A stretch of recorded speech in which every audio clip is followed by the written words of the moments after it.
India TV YouTube channel को subscribe करें और बेल आइकन दबाएं।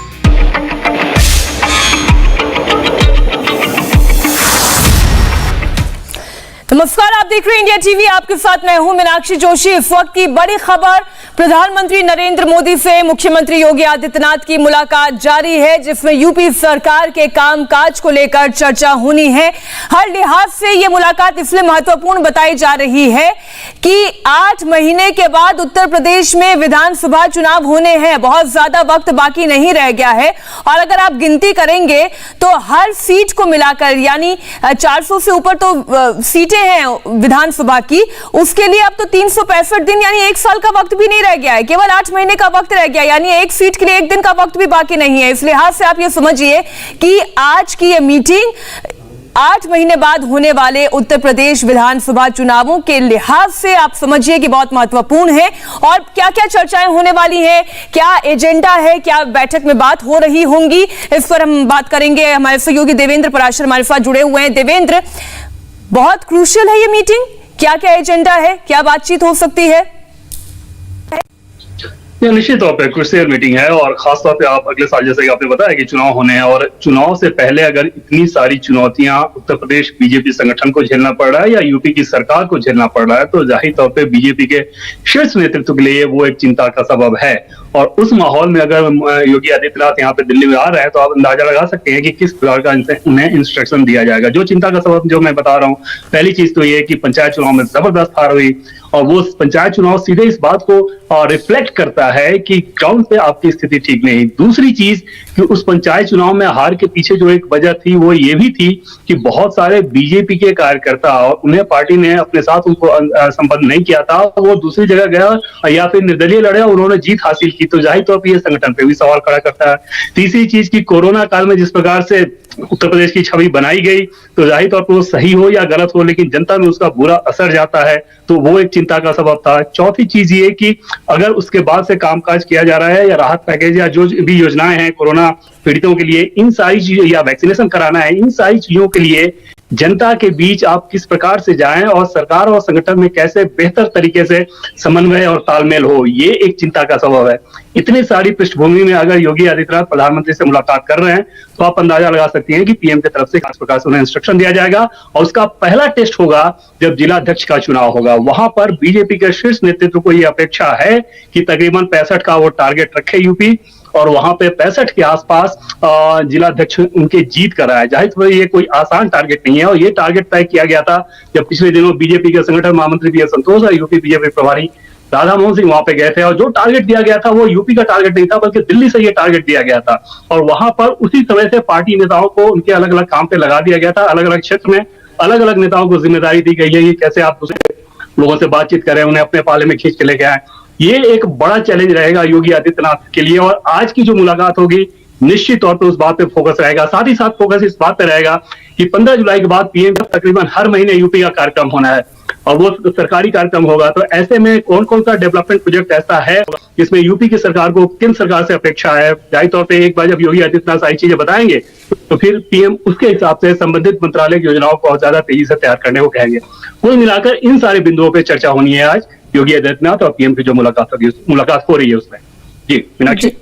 अब रुचि, पंचायत चुनावों का जिक्र आप लगातार हर चर्चा के दौरान कर रही हैं, जिसमें बीजेपी को आशातीत सफलता नहीं मिली। अब ऐसे में जो पंचायत का अध्यक्ष चुने जाने हैं, ये अब कितनी बड़ी चुनौती होने वाली है भारतीय जनता पार्टी के लिए, क्योंकि खासतौर पर आपने जिक्र किया था मथुरा, अयोध्या, इनफैक्ट अगर मुख्यमंत्री का अपना गृह क्षेत्र भी बोला जाए गोरखपुर, वहां पर भी आशातीत सफलता नहीं मिल रही थी, कांटे की टक्कर वहां पर भी देखने को मिल रही थी। अब कितनी बड़ी चुनौती है बीजेपी के सामने? जी हाँ, बिल्कुल। देखिए, जो पंचायत चुनाव है इसको मिनी विधानसभा चुनाव भी कहा जाता है। चुनाव के पहले ये चुनाव हुआ है तो इसमें जो परफॉर्मेंस है उसका असर विधानसभा चुनाव पर भी पड़ सकता है। तो पार्टी इस बात को लेकर चिंतित है कि पंचायत चुनाव में जो प्रदर्शन बीजेपी को करना चाहिए था वो नहीं कर पाई। कई जगह बहुत बुरी तरह से पार्टी हारी है और अब जब जिला पंचायत अध्यक्ष का चुनाव होना है तो पार्टी का टारगेट 50+ 60+ है कि 65 चुन के लाई है जिला पंचायत अध्यक्ष, लेकिन मेजॉरिटी बीजेपी के पास इन जिलों में नहीं है। तो जाहिर है कि इसके लिए रणनीति बनाई गई है कि जो इलाके का विधायक हो, जो सांसद हो, जो जिला अध्यक्ष हो, वो सब आपस में मिलकर काम करें, क्योंकि अगर जिला अध्यक्ष का प्रत्याशी ऐसा चुन लिया गया जो जिसके खिलाफ विधायक होगा या सांसद होगा या जिला अध्यक्ष होगा, तो इससे पार्टी को नुकसान होगा। तो पार्टी की पूरी कोशिश है कि इन जगहों पे ऐसा उम्मीदवार चुना जाए जिस पर सबकी सहमति हो। तो इसमें कई राउंड मीटिंग्स हो चुकी है और पार्टी पूरी ताकत से लगी है कि जो चुनाव में बुरे नतीजे आए थे उसका जो असर पार्टी पर पड़ा है और जो इस समय कोरोना काल में जो छवि खराब हुई है उसको इस तरह से बेहतर किया जाए और ज़्यादा से ज़्यादा गाँव में, यूपी जो है करीब 97,000 मीनाक्षी गाँव हैं उत्तर प्रदेश में, करीब 16 करोड़ की आबादी गांव में रहती है। तो आप समझ सकती हैं कि गांव की राजनीति कितना ज़्यादा असर यूपी में चुनाव में डाल सकती है। मीनाक्षी जी, आनंद, हमेशा से कहा जाता रहा है कि राजनीति में टाइमिंग बहुत इंपॉर्टेंट है, बहुत महत्वपूर्ण है।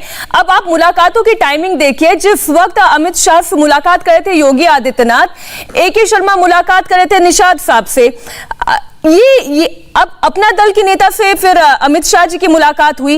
इस तरीके से आप ये देखिए, ये टाइमिंग क्या कहती है? क्या वाकई में जो सहयोगी दल है वो भी कुछ अपनी हिस्सेदारी, अपनी भागीदारी या आगामी चुनावों में उनकी जगह, इसको लेकर चर्चा कर रहे हैं? अपनी एक सोच होगी, अपने विचार होंगे, अपना एक मार्गदर्शन होगा। जी बिल्कुल, कोई भी पार्टी होती है वो कोशिश ये करती है कि जो अपने सहयोगी हैं उनको तो साथ में रखा ही जाए, बल्कि और सहयोगियों को अपने साथ जोड़ा जाए, क्योंकि इससे एक मैसेज आता है। और यही वजह है कि चुनाव के पहले आप देखती हैं कि जो पार्टियां होती हैं वो अपने खेमे में दूसरी पार्टी के सांसदों को लेकर आती है, उनके नेताओं को लेकर आती है और नए नए अलायंस करती है। उससे मैसेज ये जाता है कि उस पार्टी के, जिस पार्टी में लोग जा रहे हैं, जिस पार्टी का गठबंधन हो रहा है, उससे मैसेज आता है कि उस पार्टी के आने वाले दिनों में सियासी संभावनाएं, चुनावी संभावनाएं ज़्यादा अच्छी हैं। और यही वजह है कि अमित शाह ने कल अनुप्रिया पटेल से मुलाकात की, निषाद पार्टी के नेताओं से मुलाकात की, दूसरी तरफ AK शर्मा ने भी निषाद पार्टी के नेताओं के साथ मुलाकात की। और बीजेपी की कोशिश यही है कि छोटे छोटे जो रीजनल पार्टीज है, जिनका छोटे छोटे पॉकेट्स में उनकी पकड़ है, उनको अपने साथ जोड़ा जाए और साथ ही साथ जो अपने साथ लोग हैं, जो अपने सहयोगी हैं, उनके भी मजबूती के साथ उनके संबंध बनाए रखे जाए। क्योंकि जैसे ही चुनाव नजदीक आएंगे, दूसरी विपक्षी पार्टियां हैं वो इन दलों पर डोरे डालेंगे और इनको अपने साथ लाने की कोशिश करेगी। लेकिन पहले से ही बीजेपी उन सहयोगी दलों के नेताओं के साथ बातचीत कर रही है, उनके सुझावों को सुन रही है, उनकी चिंताओं को सुन रही है और उनको निराकरण करने का आश्वासन दे रही है। तो जाहिर तौर पर सहयोगी दल जो है बीजेपी के साथ ही रहेंगे और इससे एक मैसेज ये जाता है कि बीजेपी में सब कुछ ठीक ठाक चल रहा है और आने वाले चुनाव में बीजेपी की संभावनाएं बनी हुई है। तो ये सारी कवायद उसी को लेकर है कि सहयोगी भी अपने साथ रहे और साथ ही साथ संगठन और सरकार में भी जो कुछ आवाज़ें विरोध की उठ रही है उनको भी शांत रखा जाए। देवेंद्र, आपको इस खबर में या इस चर्चा में कितना दम नजर आता है कि AK शर्मा को मंत्रिमंडल विस्तार में जगह मिल सकती है या जितिन प्रसाद का कोई रोल तय हो सकता है? क्या आज की चर्चा में भी ये बात शामिल हो सकती है?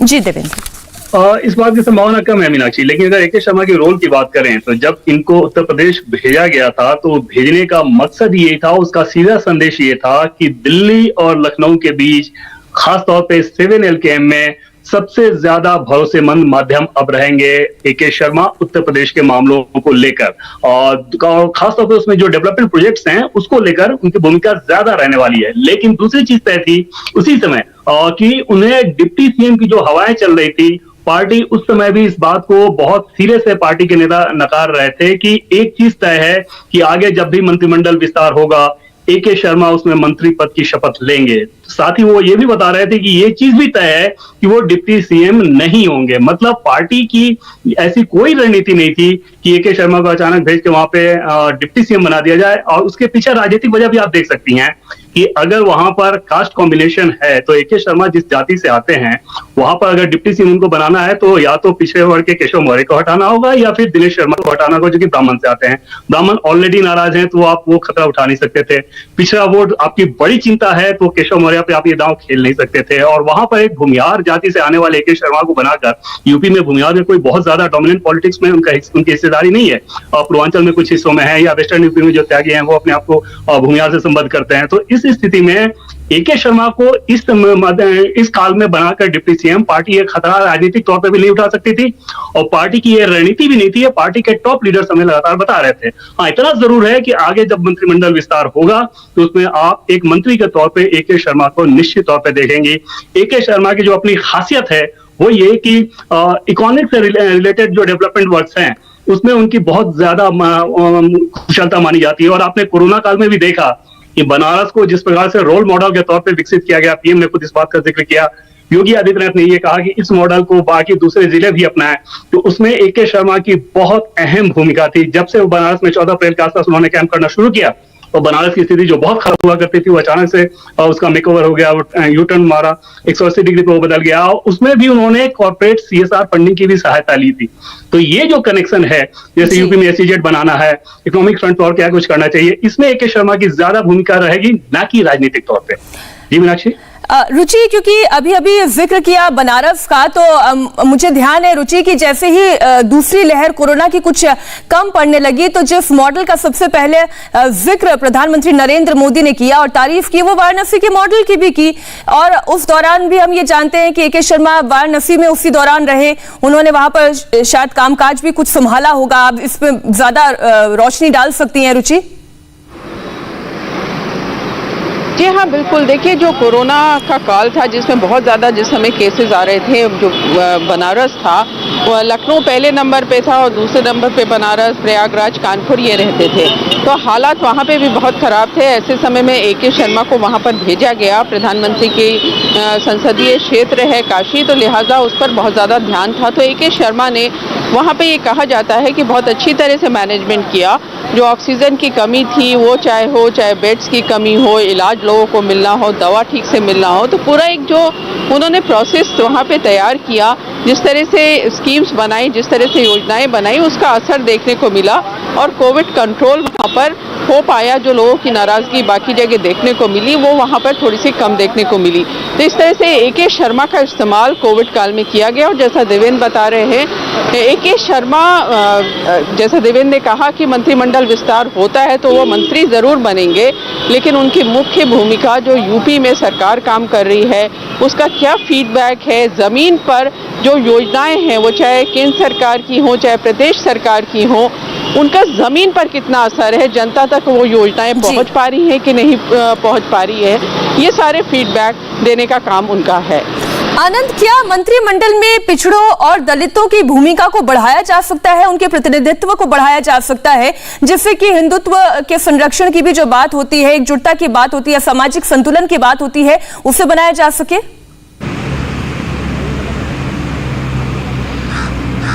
जी देखिए, जाहिर तौर पे अगर आपको समाजवादी पार्टी को, बहुजन समाज पार्टी को टक्कर देनी है तो आपको इन तबकों को भी अपने साथ जोड़ना पड़ेगा और इनका प्रतिनिधित्व तो आपको देना पड़ेगा। हालांकि पार्टी का कहना है कि यूपी की कैबिनेट हो तो उसमें इन दोनों ही तबकों का प्रतिनिधित्व तो है, लेकिन ये जरूर है कि चुनाव के पहले आप ऐसा मैसेज देने की कोशिश करते हो और जब आपके सामने समाजवादी पार्टी जैसी एक पार्टी हो जो कि विरोधी हो और साथ ही साथ मायावती की पार्टी अगर हो, तो ऐसे में जिनका वोट बैंक इनका है, अगर बीच में टोक रही हूँ, बहुजन समाज पार्टी की राजनीति की अगर बात की जाए तो ऐसा लगता है कि मायावती केवल औपचारिकता भर ही बयान देती नजर आती हैं। एक्टिव पॉलिटिक्स वो कितनी कर रही हैं, ये ग्राउंड पे रिपोर्टर ज्यादा बेहतर बता पाएंगे। आनंद, लेकिन फिर भी आप देखिए कि एक ऐसा तबका है, इतना जो वोट बैंक है मायावती का वो फिक्स है। मायावती ग्राउंड में निकले या ना निकले, जनता के बीच जाए या ना जाए, वो वोट बैंक उनसे अपने आप को रिलेट करता है और चुनाव में उतना वोट बैंक मायावती की पार्टी को हर हाल में आना है। हाँ, ये जरूर है कि उस वोट बैंक को डोरे डालती है बीजेपी हो या जी। देवेंद्र, क्योंकि हम मायावती का जिक्र कर रहे हैं, हम समाजवादी पार्टी का भी जिक्र करेंगे, लेकिन मायावती की पॉलिटिक्स की भी अगर हम बात करें, मेरे ख्याल से क्या आपको लगता है कि बीजेपी के लिए मायावती या बहुजन समाज पार्टी कोई बहुत बड़ी चिंता का विषय है? क्योंकि कोरोना काल के ये दूसरी वेव रही, उत्तर प्रदेश सरकार की बाकी दलों ने भले आलोचना की हो, लेकिन मुखर तौर पर मायावती ने आलोचना नहीं की, केवल उन्होंने सुझाव दिए। बिल्कुल मीनाक्षी, आपने सही कहा। और अभी बीजेपी की जो रणनीति दिख रही है उसमें मायावती कंसर्न के तौर पे नहीं दिख रही है, बल्कि समाजवादी पार्टी कंसर्न के तौर पे ज्यादा दिख रही है। और समाजवादी पार्टी को लेकर ही बीजेपी अपनी ज्यादा रणनीति बना रही है। हालांकि बीजेपी को ये भरोसा रहता है कि क्योंकि अखिलेश यादव वैसे नेता नहीं है कि जो कि ग्राउंड पे बहुत ज्यादा संघर्ष करें, तो इसलिए शायद उन्हें एडवांटेज रहेगा। लेकिन जो कंसर्न है वो समाजवादी पार्टी को लेकर, और इसके पीछे दो वजह है। पहली वजह यह है कि समाजवादी पार्टी में ये ताकत है कि पिछड़ा वोट को वो अपने तरफ ट्रांसफर करा सकते हैं। आपने देखा होगा कि वाजपेयी जी की सरकार के बाद 2004 में जब लोकसभा चुनाव हुआ था, तो किस प्रकार से कल्याण सिंह के रहने के बावजूद मुलायम सिंह यादव ने जो 58 पे बीजेपी हुआ करती थी उसको 10 सीट पे लेके आ गया, और उसमें जो पिछड़ा वोट था उसकी अहम भूमिका थी, वो समाजवादी पार्टी की तरफ ट्रांसफर हो गई थी। और इसके अलावा एक और कंसर्न है बीजेपी का इस लिहाज से कि कांग्रेस पार्टी जिस प्रकार से कमजोर हो रही है उत्तर प्रदेश में, वहां के मुसलमानों का कांग्रेस पार्टी से एक कनेक्शन रहता है। लेकिन अगर कांग्रेस पार्टी की जिस प्रकार से हालत पतली हो रही है, जाहिर तौर पे वहां पे मुसलमान वोटर्स के बीच सीधे ये मैसेज आएगा कि अगर बीजेपी को रोकना है तो एकमात्र विकल्प समाजवादी पार्टी ही है, और वहां पर वो समाजवादी पार्टी की तरफ सीधे सीधे ट्रांसफर होंगे, ना कि कांग्रेस की तरफ कुछ बंटवारा होगा। तो ये सारी चिंताएं बीजेपी को है, और उसमें बीजेपी ये मानकर चल रही है कि उसका असली मुकाबला समाजवादी पार्टी से ही होगा अगले विधानसभा चुनाव में। जी मीनाक्षी। रुचि, अब अगर हम कोरोना का जिक्र करें तो कोरोना काल की ये जो दूसरी लहर हालांकि पूरे देश के लिए बहुत घातक रही, लेकिन उत्तर प्रदेश सरकार ने उससे निपटने के लिए कदम तो उठाए, लेकिन उससे पहले जो आलोचनाएं झेली वो प्रधानमंत्री नरेंद्र मोदी के पास भी रिपोर्ट के जरिए जरूर पहुंची होंगी। क्या इस लिहाज से, क्योंकि आगामी विधानसभा चुनाव भी हैं, उससे पहले एक तीसरी लहर भी है, तीसरी लहर से निपटने के लिए किस तरीके से उत्तर प्रदेश सरकार ने तैयारी की है, इस पर कोई गाइडलाइंस प्रधानमंत्री दे सकते हैं, या फिर अभी तक क्या तैयारी हुई है योगी आदित्यनाथ खुद अपनी तरफ से ये बता सकते हैं? देखिए, ऐसा है कि जो तीसरी लहर है उसकी तैयारी यहाँ पे यूपी सरकार ने पिछले करीब 1 महीने पहले से ही शुरू कर दी है। बेड्स बढ़ाए जा रहे हैं, बाकी सारा इंतजाम, ऑक्सीजन प्लांट्स जगह जगह लगाए जा रहे हैं, और मुख्यमंत्री योगी आदित्यनाथ एक पूरी किताब की तरह से लेके गए हैं जिसमें उन्होंने बताया है कि कोरोना काल में क्या क्या उत्तर प्रदेश ने किया और अब आगे की रणनीति उनकी क्या है, किस तरह की तैयारियां हैं। तो पूरी तैयारी के साथ गए हैं, और ऐसा समझा जा रहा है कि अमित शाह को उन्होंने ये बुकलेट दी है और आज प्रधानमंत्री मोदी को भी देंगे, जिसमें वो बताएंगे कि कैसे उन्होंने कोरोना को यूपी में कंट्रोल किया, कितने दौरे किए, कितने ज़िलों में गए, कितने लोगों से मिले, यहाँ बेड्स की क्या स्थिति रही, ऑक्सीजन कितनी रही, कितनी नहीं रही। तो एक तरह से जो छवि सरकार की खराब हुई उसको किस तरह से बेहतर किया जाए, इस पर ज़रूर बातचीत होगी, और ज़्यादा बातचीत ये प्रदेश अध्यक्ष जो जेपी नड्डा से जब वो मिलेंगे उस पर बातचीत की ज़्यादा होगी। तो पूरी कोशिश यही है, वो चाहे सरकार हो, चाहे संगठन हो, चाहे पार्टी हो, कि जो एक तरह की छवि खराब हुई है उत्तर प्रदेश में कोरोना काल में, उसको किस तरह से बेहतर किया जाए और जनता के बीच किस तरह से जाया जाए। यहाँ पर बीजेपी ने एक रणनीति बनाई है कि अब बीजेपी के कार्यकर्ता गांव-गांव जाएंगे, कोरोना से जिन घरों में मौत हुई है उनके परिवार के पास जाएंगे, उनका हालचाल लेंगे और उनकी मदद करने की कोशिश करेंगे। तो कोशिश पूरी यही है कि जो नुकसान अगर पार्टी को हुआ है तो उसको किस तरह से, बिल्कुल एक तरीके से रुचि हम ये कह सकते हैं कि हर तरीके के कार्य की समीक्षा भी आज इस बैठक के दौरान हो ही रही होगी। हालांकि बैठक जब खत्म होती है तो और ज्यादा डिटेल्स हमें मिल पाएंगी, लेकिन देवेंद्र, एक सवाल जो बार बार दिमाग में कौंधता है वो यही कि जितिन प्रसाद के भारतीय जनता पार्टी में आने से कांग्रेस को कितना नुकसान हुआ है, या जैसे वो प्रचारित कर रही है कि हमें तो फायदा हुआ है, ऐसे में बीजेपी उसका कैसे फायदा उठाने वाली है? अभी तक योगी आदित्यनाथ के बारे में कई राजनीतिक चर्चाओं में कहा जाता है कि भाई वो ठाकुर हैं, ठाकुरों का वर्चस्व है, अब एक ब्राह्मण को जगह देना पार्टी में, क्या एक ब्राह्मण चेहरे को मंत्रिमंडल में भी जगह मिल सकती है? जितिन प्रसाद को कुछ बड़ा काम? जितिन प्रसाद के रोल की अगर बात करें तो सबसे ज्यादा महत्वपूर्ण बीजेपी के लिहाज से इस संदर्भ में था कि ये वही जितिन प्रसाद हैं जो कि योगी सरकार पे लगातार इस बात को लेकर आरोप लगा रहे थे कि कैसे योगी राज में ब्राह्मणों पे उत्पीड़न हो रहा है, उनके साथ अन्याय हो रहा है।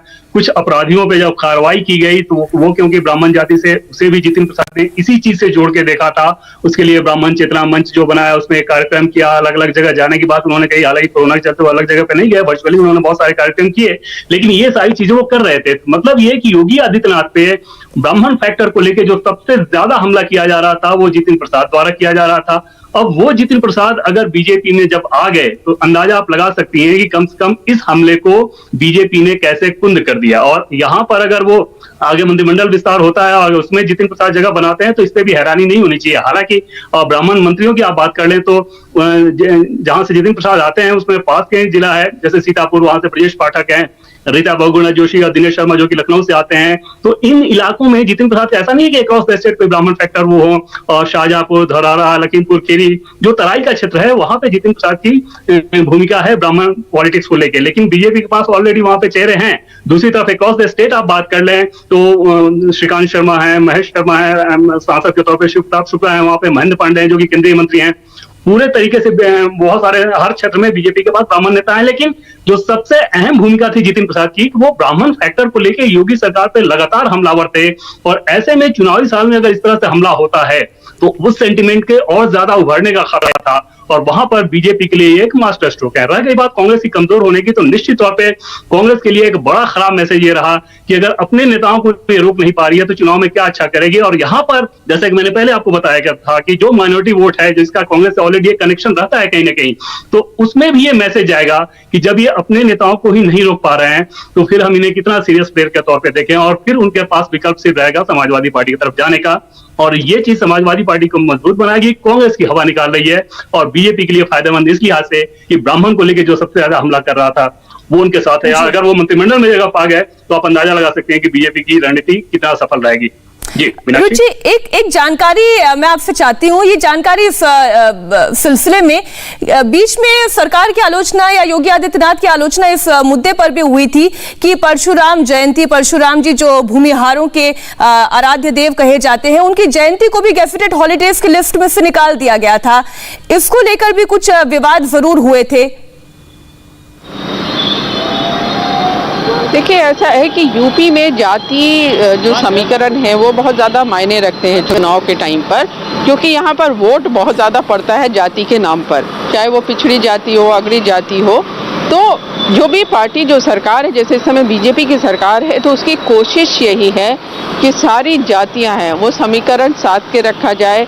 जो जाति नाराज है किसी वजह से पार्टी से, सरकार से, अब जब चुनाव का इतना कम वक्त बचा है तो उन पार्टीज को अपनी तरफ किस तरह से खींचा जाए, उनके लिए क्या किया जाए, उनके कोई जो नेता हैं जो वोट दिला सकते हैं उनको कहाँ पे कहीं पे जगह दी जाए, जो निगम के अध्यक्ष होते हैं, जो राज्य मंत्री का दर्जा होता है, वहाँ उन्हें बनाया जाए या कहीं और एडजस्ट किया जाए।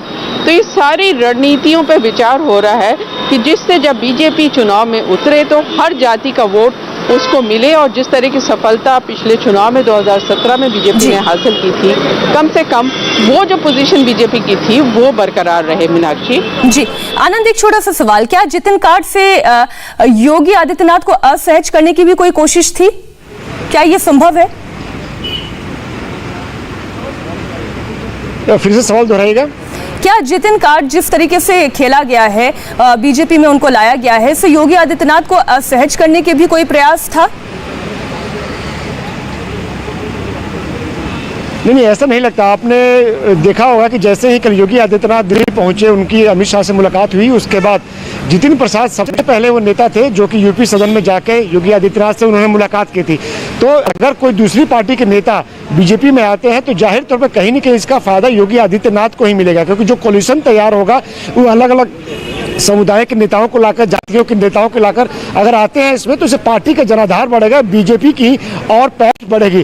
तो ऐसे में अगर कोई नेता आता है, और हर चुनाव के पहले ऐसा होता है कि आप दूसरी पार्टी के जो कदावर नेता है, जिनकी अपने इलाके में, अपने क्षेत्र में या फिर बड़े रीजन में पैठ होती है, पकड़ होती है, उनको आप अपने साथ जोड़ने की कोशिश करते हो ताकि वहाँ का जो वोट बैंक है या उनके साथ कुछ वोट बैंक अटैच है तो वो आपके साथ आए। है और जो आपकी जीत में जाके निर्णायक भूमिका निभाए। तो ऐसे में अभी सिर्फ जितिन प्रसाद ही नहीं, आने वाले दिनों में आप देखेंगे कि और भी पार्टी के नेता जो है वो बीजेपी के संपर्क में, 4 से 5 नेता बताया जा रहा है कि जो कांग्रेस के वो बीजेपी के संपर्क में, और जैसे जैसे उनके साथ बात फाइनल होगी तो वो कुछ दिनों बाद आपको नजर आएगा कि वो नेता भी बीजेपी में शामिल हो रहे हैं। और ये सिलसिला अभी शुरू हुआ है, अभी खत्म नहीं हुआ है। जब तक चुनाव नहीं हो जाएंगे तब तक ये सिलसिला बीजेपी में चलता रहेगा। एक छोटे से ब्रेक के लिए हमें यहाँ पर रुकना होगा। इसी बड़ी खबर पर हमारी नजर बरकरार है। योगी आदित्यनाथ और प्रधानमंत्री नरेंद्र मोदी के बीच ये मीटिंग का दौर जारी है। एक छोटे से ब्रेक के बाद इसी खबर पर लौट रहे हैं।